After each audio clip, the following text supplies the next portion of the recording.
नमस्कार दोस्तों, आज है गीता चैलेंज का 25वां दिन और द्वितीय अध्याय का 16वां श्लोक इस प्रकार है। हे अर्जुन, असत अर्थात जिस वस्तु का अस्तित्व नहीं है और सत जो हमेशा है उसका अभाव नहीं है, इस प्रकार इन दोनों को हम तत्वज्ञानी पुरुषों द्वारा ही देखा गया है। क्या है सत और क्या है असत, इन दोनों को समझ लेना जरूरी है और इन दोनों के बीच भेद रेखा खींच लेना ही जीवन की सबसे बड़ी उपलब्धि है। स्वप्न व यथार्थ का अंतर समझ लेना ही मुक्ति का मार्ग है।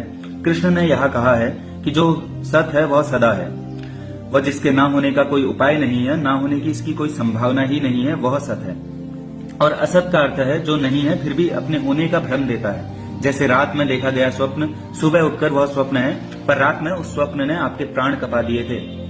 संसार को जब कृष्ण असत कहते हैं तो इसका यह अर्थ नहीं है कि संसार नहीं है, उसका बस इतना ही अर्थ है कि चेतना की ऐसी अवस्था भी है जिसमें यह परिवर्तनशील संसार नहीं हो जाता है। जब हम जागते हैं तो पाते हैं स्वप्न नहीं है, पर जब इस जागने से भी जागकर हम देखते हैं तो हम जान पाते हैं कि यह संसार भी नहीं है। जागने से भी जाग जाने का नाम होता है समाधि।